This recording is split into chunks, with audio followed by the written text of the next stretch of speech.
This past weekend, I had a chance to catch up with Dennis Carter, ABC 13 Football Friday host. He joined me to review last week's games and to look ahead to this week. ABC 13's Dennis Carter on the Sports Buffet podcast. Dennis Carter, host of Football Friday on ABC 13, very popular show amongst all the ladies out there we know because they tune in to see Dennis's good looks. He joins me now here on the Sports Buffet podcast. he joins me here on the Sports Buffet podcast. Indeed, let's review this past week. You were out in Bedford at Liberty and got to see the Heritage Pioneers. Really kind of, I don't know if struggle is the word, but they did not take care of business really until about the fourth quarter.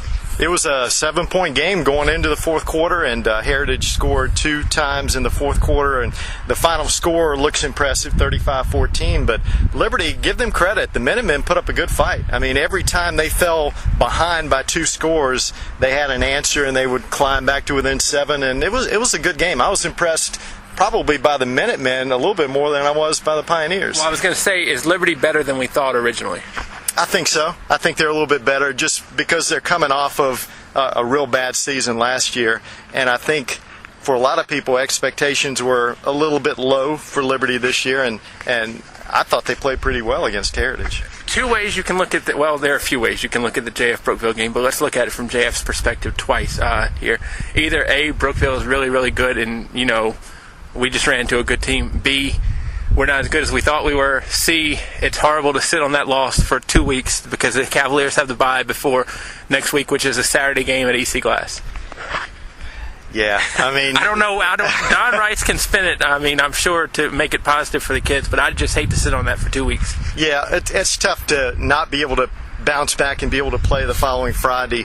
I guess the way to spin it is that's just one game in your entire season, guys. Right. You're still, is it 3-1 or 4-1? It's good. It's good in one. Yeah, good in one. 3-1, I think. And, they've had a good season up until that one off night. Right. He's just got to sell it as we didn't have anything go right for us that night. Brookville had everything go right. Who knows? We could run off the rest of the games and run the table. And they've beaten some good teams. Stanton River and Bassett are not that bad. Turner Ashby's got a little work. But, if I'm Don Rice, I think I probably take more positive, especially what I saw earlier this year when Ryan Criss throws for over 300 and some yards. And I've been talking to some people who went to JF and, everything. And I cannot remember a Cavalier quarterback ever going for over 3. I can't either. I really can't. And I've seen a bunch of them play. But, no, I can't remember a Cavalier quarterback throwing for more than 300 yards. You helped break ground in school, right, D? Yeah. Sometimes I feel that way. No, I think that was a little bit before my time, but probably not too much before. It was a thriller in double OT over at City Stadium the other night. Rustburg falls 1 point short of EC Glass, but again, John Berlin, I think, has got to be proud of what the Red Devils have done so far, 4-1. Especially from what I understand about the game, Glass kind of took the upper hand early, and Rustburg came back, and give the Red Devils a lot of credit. Those guys, in the last 3-4 years, they have really steadily improved their program under John Berlin, and I think he's got them definitely pointed in the right direction. And I think they could be around for a while this year. I don't think this is a Rustburg team that ends the season on the last week of the regular season. No, I think they're definitely a playoff team, and I wouldn't be surprised. Of course, they still have some real tough teams to play, but they could really have a good, better than average season. I hope Rockbridge didn't lose more than a football game Friday night. Porter Abel went out with injury late. Obviously, Jason White's squad doesn't need to lose him. But, I think Amherst might be a lot better than people thought they were, too. I think most people thought that was going to be a real tight game. I know people in our newsroom thought, this could go either way. And Amherst came out and, jumped on them in a hurry, 35-7 at one time. And Rockbridge scored a couple of times to make it more respectable. But give Cecil a lot of credit out at Amherst. He's got those Lancers playing some really good football. Should be a good one this week, though. I'm excited. Amherst and Heritage, that one's going to be a good game to hear, watch, or however or get Facebook and Twitter updates from ABC 13 Football Friday. I'm looking forward to that one. A couple of unbeatens going at it. That's going to be really good. 2 talented coaches matching wits. You got to give Cecil Phillips a lot of credit for the way he game planned for Rockbridge County. They obviously kind of knew what Rockbridge County was going to be doing, and I thought it was good coaching job by Cecil. And Brad Bradley's a game planner too. I just hope for his sake that a height requirement is not decided to win this game. He's going to hear this and he's going to let you know he's not happy about that. I hope so. I love to poke at Coach Bradley. Talking about a poke, Alta Vista got a good poke in on Gretna this past week. First win for the Colonels over the Hawks since 1998.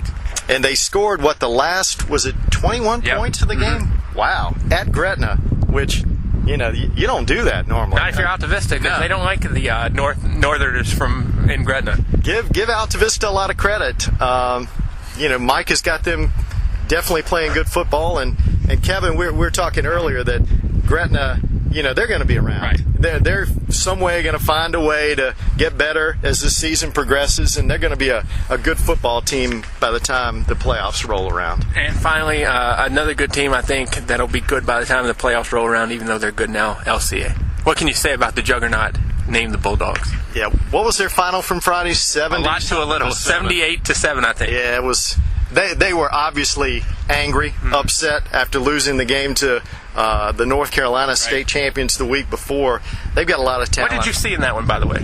I saw some uncharacteristic mistakes by LCA. I saw a couple of turnovers that you don't normally see a Frank Rocco team commit, and that kind of got themselves in a hole. I mean, they were kind of playing from behind a lot of that game, and they almost looked human. And usually when I see them play, it's more like a machine, and they're don't look human.